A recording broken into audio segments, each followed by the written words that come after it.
The man I'd been taught to fear my entire life looked me straight in the eyes and said 5 words that demolished everything I thought I knew. "I'm your real father, Viola." I stood frozen in his doorway, my whole body trembling. For 25 years, my parents warned me about this man. Dangerous, unstable, a monster. But standing in that quiet living room with its neat bookshelves and the smell of fresh coffee, I realized something that made my blood run cold. The monsters were never across the street. They'd been sitting at my dinner table every single night. Let me back up, though. You need to understand how a 32-year-old woman ends up standing in a stranger's house, discovering her entire life was built on lies. My name is Viola Brennan, or at least, that's what I thought. I'm 32, an accountant at a mid-size firm in Lancaster, Pennsylvania. You know the type of job: decent salary, fluorescent lights, a coffee machine that sounds like it's dying every time someone uses it. 8 years in, which in accountant years is basically a life sentence with good behavior. I grew up on Maple Ridge Drive, white fence, green lawn, the whole American dream package. My parents, Jose and Constantia Brennan, were respected in our community. Father in insurance for 30 years, mother, a homemaker who volunteered at church and always brought the best casserole to potlucks. From the outside, we were perfect. From the inside, different story entirely. I have 2 siblings, Wesley, 35, who's somehow managed to fail upward his entire life. 6 failed business ventures, all funded by our parents. Golden child, can do no wrong. He once crashed my father's car into a mailbox while texting, and my mother blamed the mailbox for being in the wrong place. That mailbox had stood there for 15 years, but apparently chose that exact moment to jump in front of Wesley's car. Then Nadia, 28, who decided that finding herself required visiting every country in Europe on our parents' dime. She sends postcards from Barcelona while I'm driving our mother to doctor's appointments and picking up prescriptions. And then there's me, the middle child, the invisible one, the one who does everything and gets nothing. I used to think I was just unlucky. Some families have a favorite child, and I simply wasn't it. I told myself it didn't matter. I told myself being responsible was its own reward. I told myself a lot of things to help me sleep at night, but there was always this feeling I couldn't shake. This sense that something was fundamentally wrong. My mother looked at Wesley and Nadia with warmth. When she looked at me, there was something else, guarded, almost like fear. I was 7 when the man moved in across the street, Theodore Ashford, quiet, gray-streaked hair, kind eyes, kept to himself, maintained his yard, never bothered anyone. The moment he arrived, my parents sat me down. Serious conversation. They told me Theodore Ashford was dangerous, had done terrible things. I was never, under any circumstances, to speak to him or go near his house. If he ever approached me, I was to run home immediately and tell them. I was 7. I believed them completely. For 25 years, I crossed to the other side of the street whenever I passed his house, avoided eye contact, warned visiting friends. The monster across the street became part of my childhood mythology, like the boogeyman, like the thing under my bed. But monsters under beds aren't real, and as I would soon discover, neither was the story my parents told me. It started 3 months ago on a Tuesday. I remember because Tuesdays are when I do my parents' grocery shopping. Yes, at 32, my therapist calls it codependency. I call it being the only child who actually shows up. I arrived with 4 bags of groceries, including my father's specific oatmeal brand and my mother's particular yogurt. I'm basically a personal shopper who doesn't get paid, thanked, or acknowledged. If martyrdom came with a loyalty card, I'd have earned a free vacation by now. My mother wasn't in the kitchen, unusual. I heard voices upstairs, put away the groceries, and went up to see if she needed help. The voices came from my father's office, a room I was never really allowed to enter as a child. The door was slightly open. My mother's voice first, tight and anxious, then Wesley's, calm and reassuring. They were talking about the house, transferring the deed, making sure everything was in Wesley's name before. And then my mother said something that stopped me cold. She said they needed to do it now, before Viola starts asking questions. I stood there in that hallway, grocery store loyalty card still in my hand, and felt something crack inside my chest. Before Viola starts asking questions. What questions? What were they hiding? I should have confronted them right then. I didn't. Instead, I quietly went back downstairs, finished putting away the groceries, and told my mother I had to leave early for a work meeting. She barely looked up from her crossword puzzle.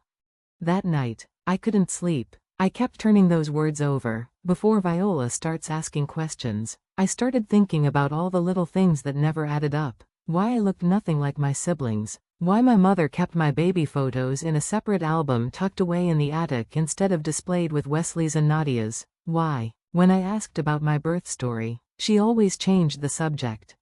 I'm an accountant. I notice when numbers don't add up, and suddenly I realized the numbers of my life had never added up at all.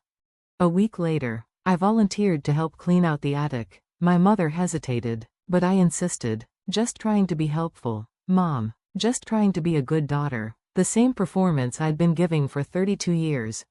I found the photo in an old shoebox buried under Christmas decorations from the 1980s. A Polaroid, faded but still clear. My mother, young and beautiful, standing next to a man. They were holding hands. She was looking at him with an expression I had never seen her direct at my father, and she was visibly pregnant. The man in the photo was Theodore Ashford, the monster across the street.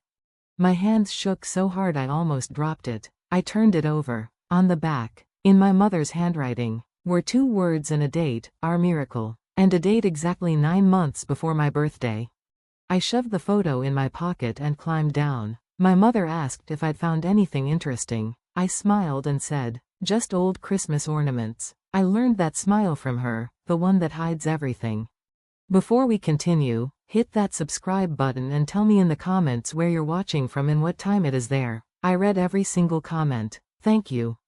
I waited 3 days before confronting my mother. 3 days of lying awake, staring at that photograph, trying to find any explanation other than the obvious one. Maybe it was her brother, maybe a cousin, maybe some perfectly innocent reason my very pregnant mother was holding hands with the neighborhood monster and calling him our miracle.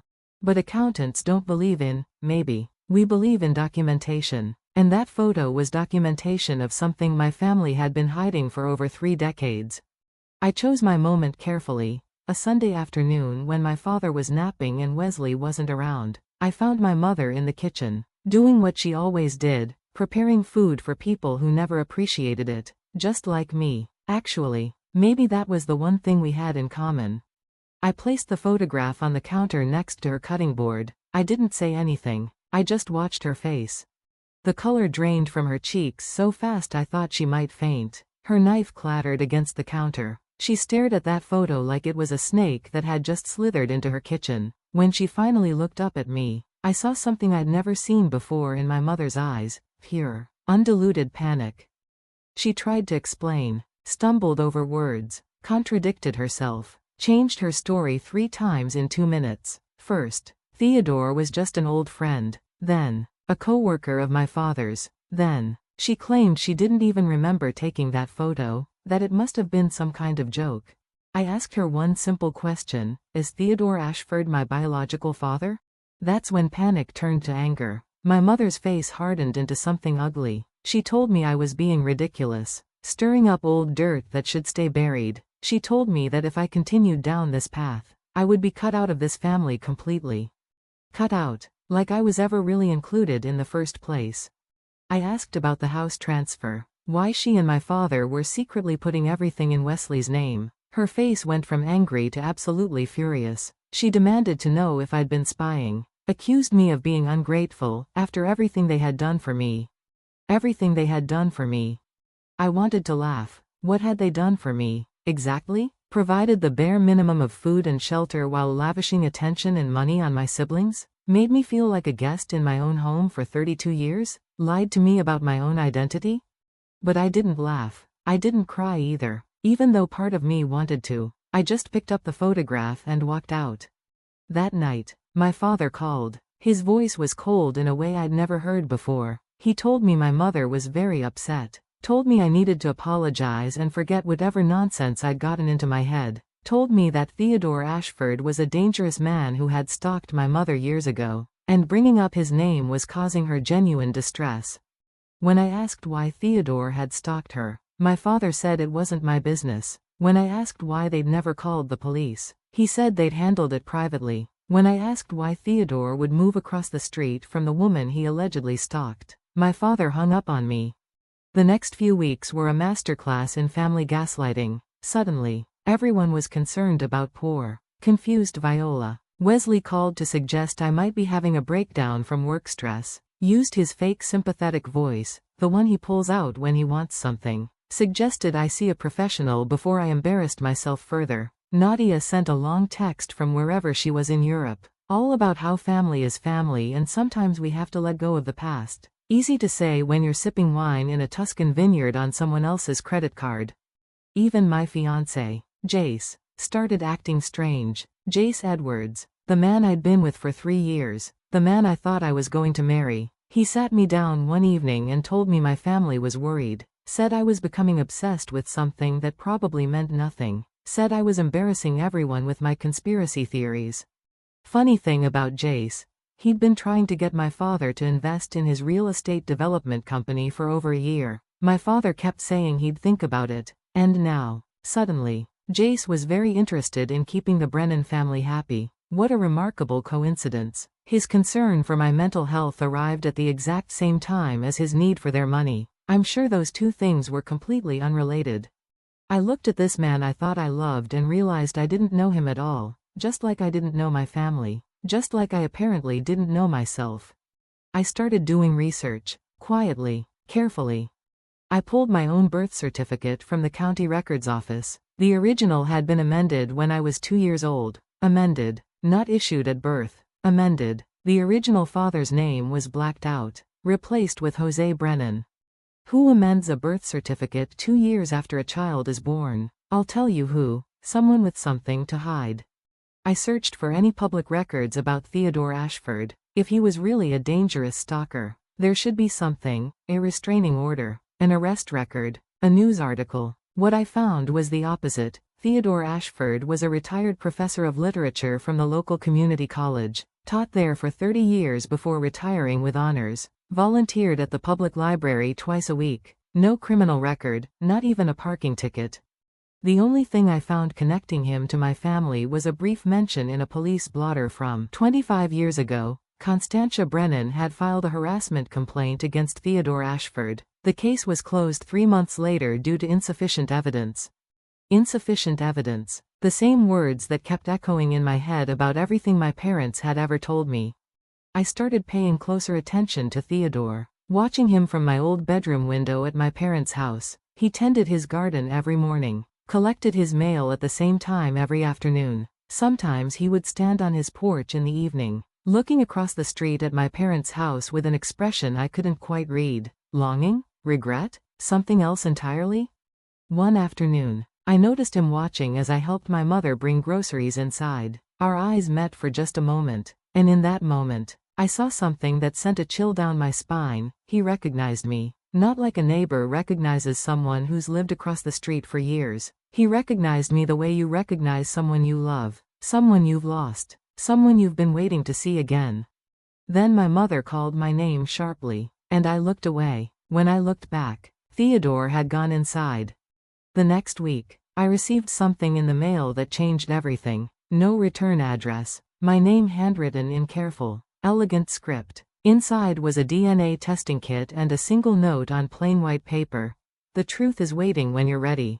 I stared at that note for hours. The handwriting didn't match my mother's or father's, not Wesley's messy scrawl or Nadia's loopy cursive, but someone knew. Someone wanted me to know. Someone had been waiting for me to start asking the right questions. I took the test that night, sealed the envelope, walked to a mailbox 3 blocks away so no one would see me, and sent it off. Then I went home, poured myself a glass of wine, and waited for my entire life to fall apart, or, finally, to make sense. The results came back on a Thursday. I'd been checking my email every hour for 8 days straight. My coworkers probably thought I was waiting for some kind of medical diagnosis. In a way, I suppose I was. I opened the email in my car during lunch break. Couldn't risk looking at it inside the office. If I was going to have a breakdown, I wanted to do it in private, like a civilized person. The results were very clear, very scientific, very devastating. Jose and Constantia Brennan were not my biological parents. I sat in that parking lot for 45 minutes, just staring at the screen. Part of me had known, of course, suspected since the moment I found that photograph, but seeing it in writing, in official laboratory documentation, was something else entirely. I wasn't their daughter. I never had been. The test also showed something else, a DNA match to an unknown male relative, a very close match, parent-child close. Theodore Ashford wasn't just my mother's old friend or some random stalker. He was my father, my real father, and he had been living across the street, watching me grow up, for 25 years. I thought about driving straight to his house and demanding answers, but I stopped myself. This wasn't just about me anymore. This was about the people who had lied to me, stolen my identity, turned a quiet professor into a monster in my mind for their own purposes. If I was going to confront this, I needed to do it smart. I needed to be prepared. Over the next few weeks, I became a detective in my own life. Accountants are good at finding things that don't add up, and my life had more red flags than a bullfighting convention. I started with Theodore, not approaching him, not yet, just research. I found his faculty page on the college's archived website, Doctorate in English Literature, 2 published books on American poetry. Student reviews called him brilliant, kind, patient. Dangerous criminals don't typically get described as patient by 19-year-olds who had to read Walt Whitman at 8 in the morning. I found the original police report from the harassment complaint. My mother claimed Theodore had been following her, watching her house, trying to contact her through letters and phone calls. Theodore denied all charges. The case was dismissed when my mother suddenly withdrew her complaint, citing personal reasons. What kind of personal reasons make you drop a harassment case against someone you later call a monster? Then I found something that made me sick to my stomach, a financial record buried in public court filings. Theodore Ashford had created a trust fund in 1993 for a minor child named Viola Ashford. The initial deposit was $50,000, money from his late mother's estate. Over the years, he had added to it. By the time I turned 18, it should have contained over $180,000. Should have. Because when I searched for the current status of that trust, I found that it had been accessed and drained. The listed guardian who authorized the withdrawals was Constantia Brennan. My mother had stolen my inheritance, my real inheritance, from my real father, meant for me. She had taken every penny and never said a word. That night, I dug into my parents' finances. I'm an accountant. I know how to follow money, and what I found made the trust fund theft look like pocket change. My parents had been claiming me as a disabled dependent on their taxes for over a decade. They had been collecting Social Security benefits in my name, benefits I had never seen. They had opened credit cards using my Social Security number and run up debts that were technically in my name. My family hadn't just lied to me about who I was. They had been financially exploiting me since I was a child. I remember sitting at my kitchen table that night, surrounded by printouts and financial records, and feeling something I hadn't felt in years, anger. Pure, clarifying anger. Not the helpless frustration I usually felt after family dinners. Not the quiet resentment that simmered every time Wesley got praised for breathing. This was different. This was powerful. They had stolen my father. They had stolen my money. They had stolen my identity. And they had done it while making me feel like I was the one who didn't belong. No more. I made a decision. I would approach Theodore. But not as myself, not as the suspicious daughter coming to demand answers. I would go to him as a lost, naive young woman who had stumbled onto some confusing information. I would play dumb, because underestimating me was what my family had always done best. If Theodore was really the monster my parents claimed, I would know soon enough. And if he wasn't, well, then the real monsters were about to discover that the child they had abused for 32 years was finally ready to fight back. The next Saturday morning, I put on my most innocent outfit, a soft blue sweater, minimal makeup, my hair down instead of its usual practical ponytail. I practiced looking confused and vulnerable in the mirror. It wasn't hard. I'd spent most of my life feeling that way. I walked across the street to Theodore Ashford's house. My heart pounded so hard I could hear it in my ears. Every step felt like walking through water. 25 years of fear doesn't disappear just because you've done some research. His yard was immaculate, roses along the walkway. A welcome mat that actually said, welcome. Not exactly the lair of a monster. I rang the doorbell. For a moment, nothing. Then footsteps. The door opened. Theodore Ashford stood there, older than in my mother's photograph, but still recognizable. Gray hair now fully silver. Kind eyes behind wire-rimmed glasses. He was wearing a cardigan. For goodness sake. The man looked like he should be hosting a public television show about butterflies.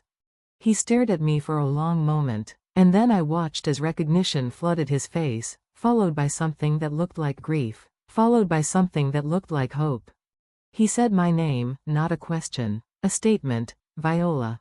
And then, before I could even begin my rehearsed story about being confused and needing help, he said the words that brought me to this moment. I'm your real father, Viola, and I've been waiting 25 years for you to knock on this door. So much for playing dumb. Theodore invited me inside with hands that trembled slightly. I noticed he had to steady himself against the doorframe. This man had waited a quarter century for this moment. I couldn't imagine carrying that kind of hope for so long. His living room was exactly what you'd expect from a retired literature professor. Books everywhere, not arranged for show, but clearly read and loved. Comfortable furniture that had seen better days. Photos on the mantle of people I didn't recognize. And one photo, just one, slightly hidden behind the others, a baby picture. Me. I recognized it because my mother had the same one in that hidden album in the attic. Theodore offered me tea, then coffee, then water. He was so nervous he could barely complete a sentence. Finally, I told him to sit down before he wore a hole in his carpet. He laughed, this surprised, grateful sound, and I realized it was probably the first time in years someone had spoken to him like a normal person instead of a pariah. Over the next 3 hours, he told me everything. He and my mother had met at a bookstore in 1991. She was 23, working as a secretary, engaged to Jose Brennan. He was 30, already teaching at the college. They reached for the same book of poetry at the same moment, and somehow that small coincidence turned into coffee, then dinner, then something neither of them had planned. Constantia wasn't happy in her engagement. Jose was stable, came from money, approved by her family, but there was no passion. No connection. With Theodore, she found something different, something real. Their relationship lasted 4 months. Then Constantia discovered she was pregnant. Theodore wanted to marry her, wanted to raise the child together, begged her to leave Jose, promised he would take care of her, promised they could build a life together. But Constantia made a different choice. Jose had money, family connections, a future that looked impressive on paper. Theodore was a young professor with student loans in a small apartment. In Constantia's calculation, security won over love. She broke off the relationship immediately, married Jose 3 weeks later, before she was showing, never told him the baby wasn't his. Jose believed Viola was premature when she was born full term. Nobody questioned the math. When I was born, Theodore tried to be part of my life, sent letters to Constantia, asking for photos, asking to see me, opened the trust fund in my name, depositing his inheritance so I would be provided for. He was desperate to have some connection to his daughter, even if he couldn't be her father publicly. Constantia's response was to file a harassment complaint. She told the police Theodore was stalking her, sending unwanted letters, watching her house. She told Jose, and Jose threatened to ruin Theodore's career if he didn't stay away. Theodore was given a choice: disappear from my life completely and keep his job, his reputation, everything he had built, or fight for his parental rights and lose everything. He made the choice he thought was best for me. He stayed away, kept his distance, stopped sending letters. But he couldn't stop watching.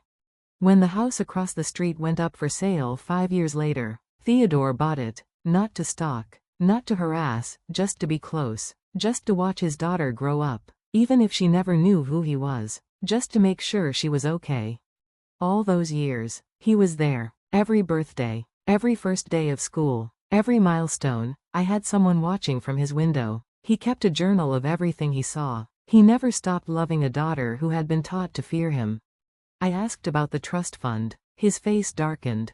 He had set it up with Constantia listed as guardian, believing she would use it for my education, my future. Instead, she forged documents, claimed I was mentally incapacitated, drained every penny for herself. When Theodore discovered what she had done, he tried to pursue legal action, but by then, the money was gone, spent on Wesley's failed businesses and Nadia's European adventures. The lawyers told him it would cost more to fight than he would ever recover.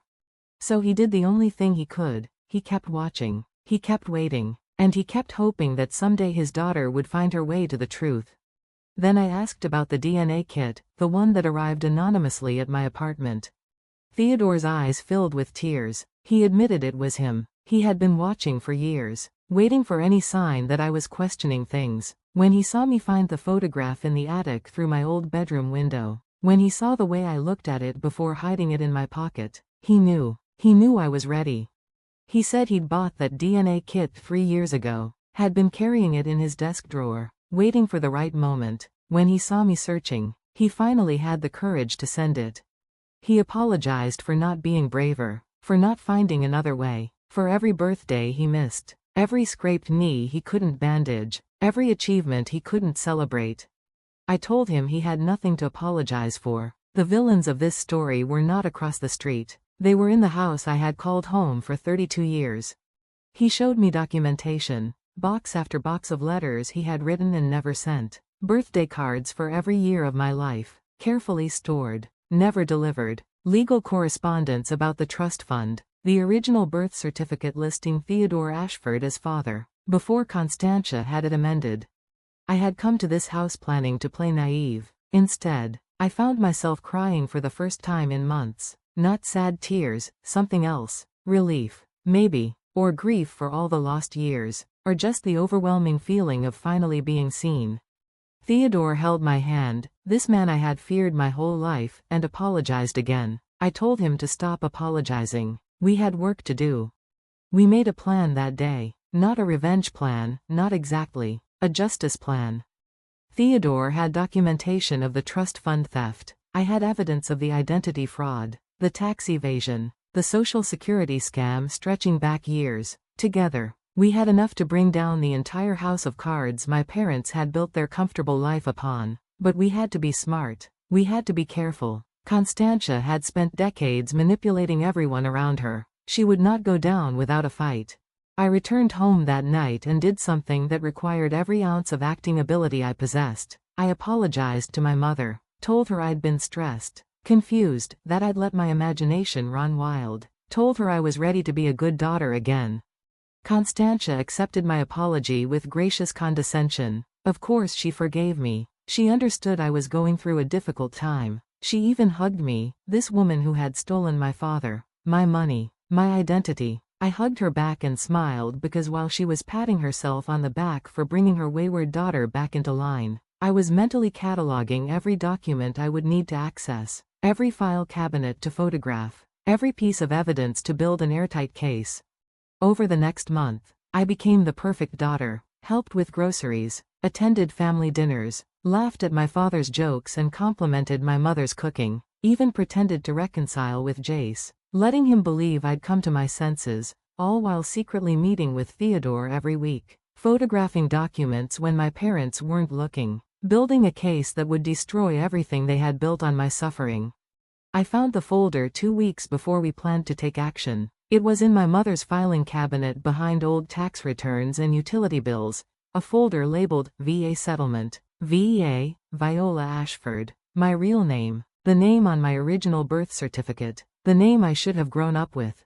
Inside was everything, the original trust fund documents, Theodore's letters, the ones Constantia claimed never existed, legal papers showing she had declared me mentally incompetent to access my own money, bank statements showing exactly where every dollar had gone, and at the very bottom, a letter from Theodore to Constantia, dated 15 years ago. He begged her to let him see me, just once, promised he would disappear forever if she would just let him say goodbye to his daughter. Her response was written in the margin in her own handwriting, "Never. She's mine now. You'll never get her back."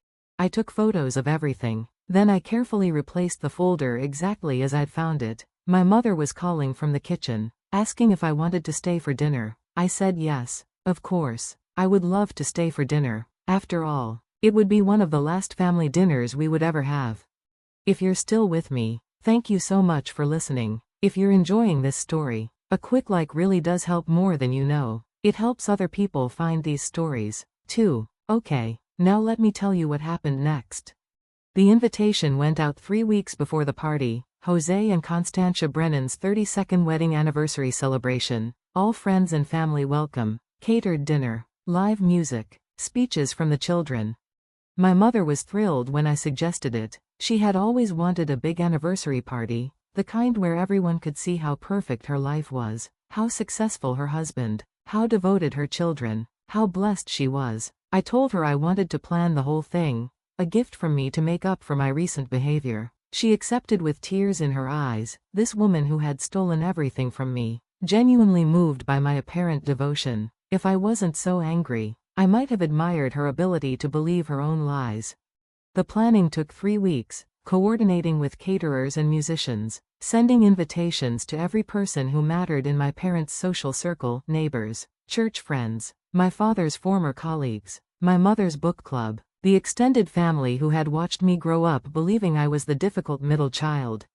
Theodore and I met every evening during those 3 weeks, refining our strategy. He had hired a forensic accountant to document the trust fund theft. I had compiled evidence of the identity fraud and social security scam. Together, we had enough to bring criminal charges, but charges alone weren't enough. My mother had spent 32 years building her reputation as a pillar of the community. I wanted that reputation destroyed along with everything else. I wanted everyone to see who she really was.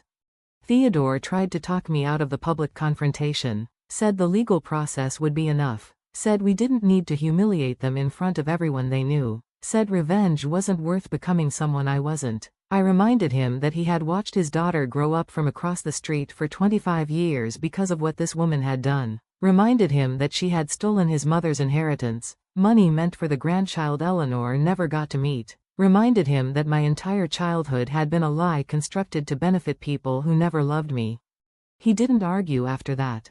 The night of the party, I arrived early to oversee the setup. The backyard looked beautiful, white tents, string lights, flowers everywhere. My mother had insisted on a specific color scheme, blush pink and gold, because those were the colors of her original wedding. Everything had to be perfect for the perfect family celebrating their perfect life.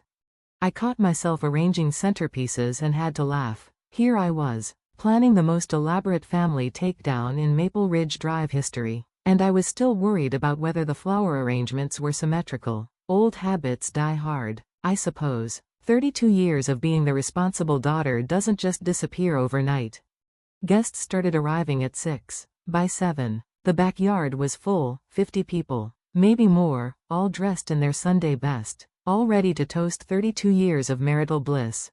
Wesley arrived with his wife, Sandra, who always looked slightly terrified. I'd never really talked to her, but I suspected she knew more about our family's dysfunction than she let on. She avoided my mother like you avoid a rattlesnake spotted in the grass. Smart woman. I was starting to think she was the only one in this family with any survival instincts.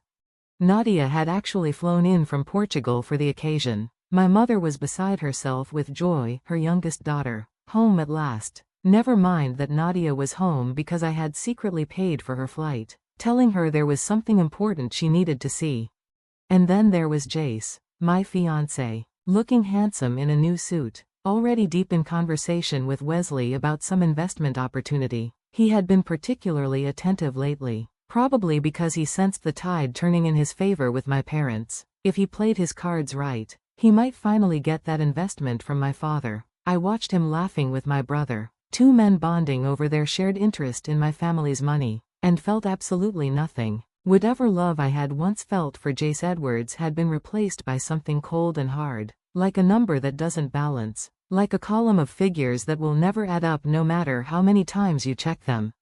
At 8, dinner was served. At 9, the speeches began. Wesley went first, delivering a toast so generic it could have been copied from a greeting card. He talked about what wonderful parents Jose and Constantia were, how they had always supported their children, how they had built a home filled with love. I watched my mother dab at her eyes with a handkerchief and wondered if she even remembered what love actually looked like. Nadia went next, her speech short and sweet, talking about gratitude and family bonds and all the adventures her parents had made possible. She didn't mention that those adventures were funded by money stolen from her sister. She didn't know that yet. She would soon. Then it was my turn.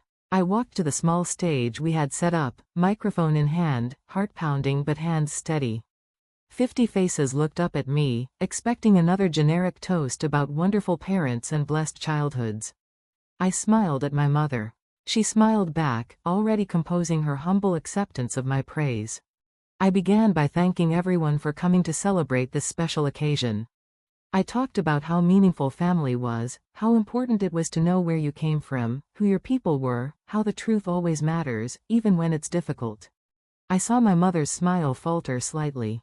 My father shifted in his seat. Then I said I had a special gift for my parents, a video I had put together documenting their journey as a family. I asked the tech guy to play it on the large screen we had set up. The first image was my mother's photograph with Theodore, young Constantia, pregnant, holding hands with a man who was not her husband. The date was visible in the corner. The murmuring started immediately. The next images were documents. The original birth certificate listing Theodore Ashford as my father, the amended certificate with Jose's name, legal papers showing my mother had declared me mentally incompetent to access a trust fund I never knew existed. My mother was standing now, her face the color of chalk. She was saying something, but the microphone wasn't near her. All 50 guests could see was a woman who looked like she was about to be sick. I continued narrating over the slideshow. Explained about the trust fund, $180,000 stolen from a child by the woman who was supposed to protect her. Explained about the Social Security fraud, the identity theft, the decades of financial exploitation. Told them about Theodore Ashford, the man across the street, the man they had all been warned about, the man who was actually my father, who had been kept from his daughter through lies and legal manipulation. And then I played the recording. I had made it 3 days earlier, a hidden microphone in my purse during one of my helpful daughter visits. My mother's voice, clear as day, laughing about how easy it had been to drain Theodore's trust fund. My father's voice, joking that the fool had basically funded their retirement. Wesley's voice, explaining how he had forged the documents to make it look legal. The backyard was silent. Completely, utterly silent. I looked at my mother. She was crying now, but not the delicate tears she used for sympathy. These were ugly tears, the kind that come when you realize everything is falling apart. I looked at my father. He was staring at the ground, unable to meet anyone's eyes. I looked at Wesley. He was already backing toward the gate, probably calculating how quickly he could get to his car. And then I delivered my final gift. Red and blue lights appeared at the end of the driveway. 2 police cars, right on schedule. Theodore had filed criminal charges the week before, armed with all the evidence we'd gathered. The warrants had been issued that morning. I stepped down from the stage and walked toward the gate, toward the officers now entering the backyard. Behind me, I heard my mother screaming. Heard my father trying to calm her. Heard Wesley's wife, Sandra, saying something that sounded like, "I knew it. I always knew it." But I didn't turn around. I had spent 32 years looking back, trying to understand why my family treated me the way they did. Now I finally had my answer, and I was done looking back.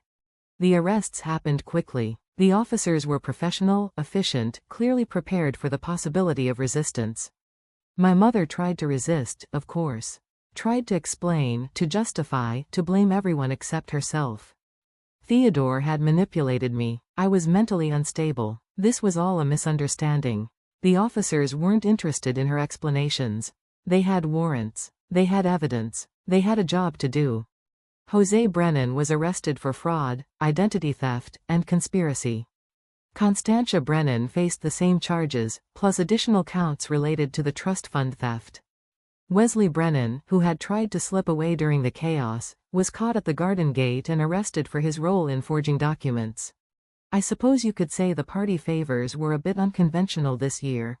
Handcuffs for some, closure for others. Not exactly what my mother had in mind when she picked out those blush pink napkins. 50 guests watched as the perfect family was led away in handcuffs. My mother's church friends, horrified, my father's former colleagues, stunned, The neighbors who had believed for 25 years that Theodore Ashford was the monster, suddenly realizing they had been wrong about everything. I stood by the rose bushes watching it all unfold. Part of me expected to feel triumphant, victorious. Instead, I just felt tired. 32 years of lies will do that to you. Jace appeared at my side, his face a mixture of concern and calculation. I could practically see the gears turning in his head, trying to figure out how to play this situation to his advantage. He reached for my hand, started to say something about how sorry he was, how he had no idea things were this serious, how we should go somewhere and talk. I pulled my hand away and looked at him, really looked at him, maybe for the first time. He was handsome, Jace Edwards. Charming, the kind of man who always knew the right thing to say.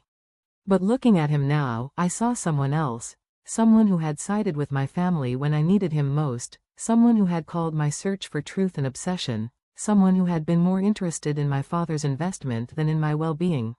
I took off my engagement ring, 3 carats, princess cut, the ring Jace had spent months paying off because he wanted it to be perfect.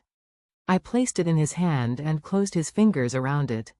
He started to protest, to explain, to do what he always did when things weren't going his way, but I was already walking away, toward the front of the house where Theodore was waiting. Theodore had watched the whole thing from a distance, respecting my need to handle this myself. But when I reached him, when I finally let myself collapse against his shoulder, he held me like a father holds his child, like he had wanted to hold me for 25 years. The guests started leaving quietly, shell-shocked. A few stopped to speak to me. My aunt, my mother's sister, apologized for not seeing what was happening. A neighbor admitted they had always thought something was off about how I was treated. My mother's book club president said she was sorry, she just didn't know. They didn't know because they didn't want to know. They didn't know because it was easier to believe the story my parents told than to look beneath the surface. They didn't know because sometimes people would rather accept a comfortable lie than an uncomfortable truth. But I didn't say any of that. I just nodded and accepted their apologies and watched them drive away from the wreckage of my family's reputation. Nadia found me an hour later, after the police had left and the caterers had quietly packed up the uneaten anniversary cake. 32 years of marriage. And the celebration cake was going in the garbage. There was probably a metaphor in there somewhere. She was crying, really crying, the way I had never seen my carefree little sister cry before. She told me she had suspected, not the full truth, but pieces of it, had noticed how differently our parents treated me, had wondered why I looked nothing like the rest of the family, had even found the trust fund documents once, years ago, but Constantia had caught her looking and made her swear never to mention them. Nadia had been 15, scared, dependent on our parents for everything. She had kept the secret, telling herself it wasn't her business, telling herself there must be an explanation. And then she had run away to Europe, as far as she could get, because staying in that house meant facing a truth she wasn't ready to face.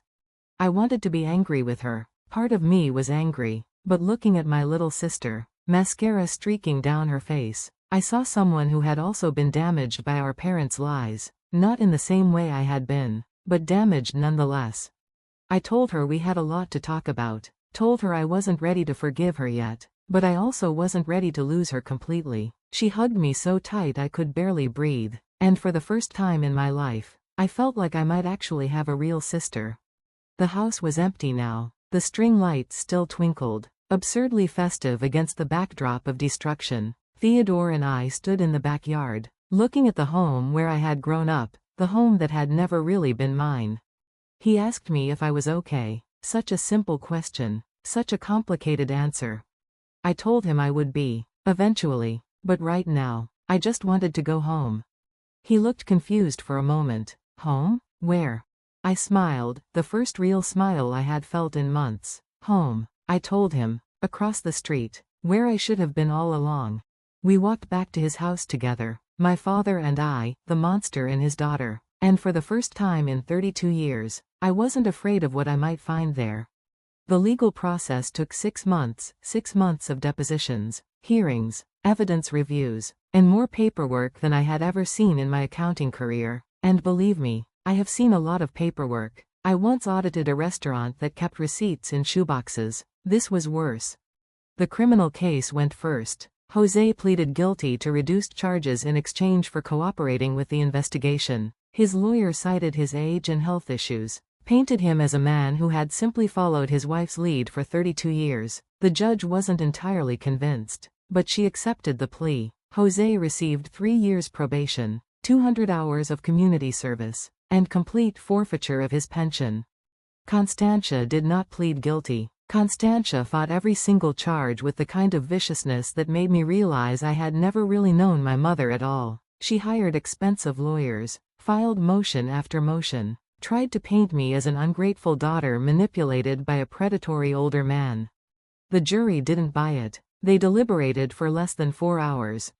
Constantia Brennan was convicted on 12 counts of fraud, theft, and identity theft. The judge sentenced her to 4 years in state prison. I was there for the sentencing. I watched my mother's face as the judge pronounced the verdict. For one brief moment, I saw something I had never seen before: regret. Real regret. Not for what she had done to me, but for getting caught. Then the moment passed, and her face hardened into familiar bitterness. She looked at me as the officers led her away, and her eyes promised that this wasn't over. But it was over, for her. At least, for me, it was just beginning. Wesley's case was handled separately. His lawyer argued that he had been coerced by his mother. The jury was more sympathetic to this argument than I would have liked. Wesley received 18 months in prison and 3 years probation. He also lost his business license and his reputation, which for Wesley was probably the worst punishment. The golden child, finally tarnished. His wife, Sandra, filed for divorce before his sentencing. We had coffee once. Turns out we had a lot in common, both survivors of the Brennan family dysfunction. The civil case came next. Theodore's lawyers documented every dollar that had been stolen, every forged signature, every lie told to financial institutions. The judgment was $340,000, the original trust fund, plus interest, plus damages. My parents didn't have that kind of money in cash, of course. They had spent it all on Wesley's failed businesses, Nadia's European adventures, and their own comfortable retirement. But they did have the house on Maple Ridge Drive, the one they had secretly transferred to Wesley's name, trying to protect it from exactly this kind of judgment. The court found the transfer fraudulent. The house was seized, sold at auction. After legal fees and court costs, I received $280,000. It wasn't everything they had stolen, but it was enough. I used part of the money to pay off my student loans, the ones I had taken out because my parents said they couldn't afford to help while secretly draining my trust fund. I put some into an emergency fund and used the rest for a down payment on a house. A small house. Nothing fancy. Just 3 bedrooms and a nice yard. The house right next door to Theodore Ashford.